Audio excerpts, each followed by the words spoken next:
The key to Away Journey to the Unexpected is neatly laid out in the title.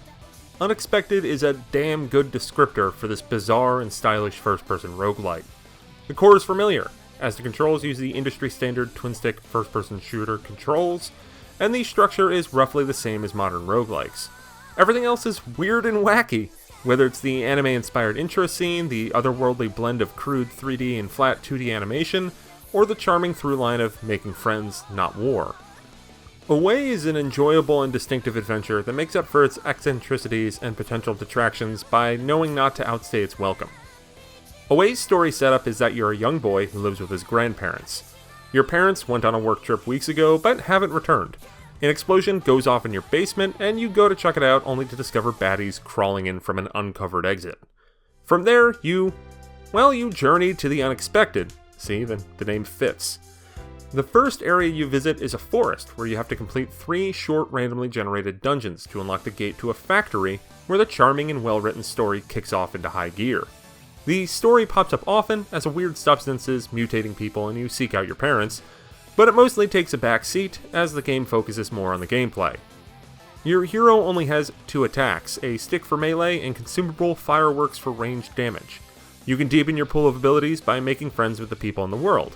By finding or buying friendship cubes, you have the option to talk to NPCs in the hopes of convincing them to join you.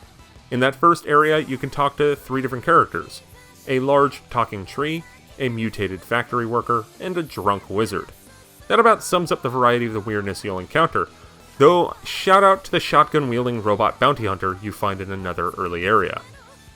Each of those characters has their own unique power. The tree tosses a grenade that sprouts a wall of thorns, the factory worker has a powerful wrench melee attack, and the wizard shoots fireballs.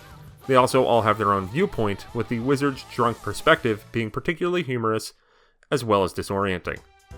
You switch between characters at the press of a button, and they essentially function as different weapons, complete with an energy meter that can run out if they're overused or take too much damage.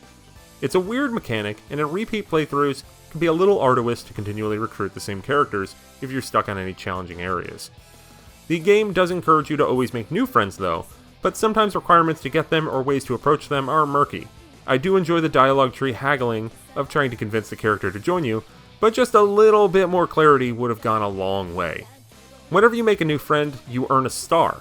As you earn stars, you unlock different rooms in your house, as well as different routes to take as you play. The game unfolds nicely as you progressively make new friends and explore the worlds. While the areas are visually distinct, especially as you travel to lands with deserts, ice, and more, they all feel very similar to wander around. The graphics for enemies and characters are expressive and fun, displayed as 2D characters moving in 3D space. The worlds themselves are far more primitive, and while they do have a peculiar cartoony style, it does get stale over time. You also have to restart when you die, which, with relatively limited health, can happen often. As you play, however, you do unlock the ability to streamline some of the early areas and survive longer. Thankfully, by the time things trend towards triteness, Away starts to wind down to an end, around the 4 or 5 hour mark. It's a delicate balancing act, because while I can look back at my time with Away and lament the repetitive areas, I was so charmed by meeting the next character or seeing what other nuggets were nestled in the house. Away Journey to the Unexpected is a thoroughly abnormal game that triumphs when its oddities all click. When you're rolling out there, switching between your little boy, a robot bounty hunter, and a drunk wizard, blazing through battles against colorful foes, it's excellent. But when the repetition and roguelite malaise starts to creep in, it falters. If all works out, by the time you hit that point, you'll be rolling the credits. And that is Away Journey to the Unexpected. It's available now on Switch, as well as a bunch of other platforms.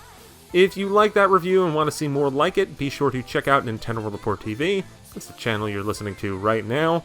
We also have a website, NintendoWorldReport.com. We got a Patreon, patreon.com/NWR. So help us out there, so that way we can keep on doing this stuff. We've been doing it for almost 20 years. Planet GameCube, Nintendo World Report. We're going to turn 20 in March. So that's cool. Talk about it on our Discord. We got one of those too. Check the links in the video. Thanks for watching. Bye.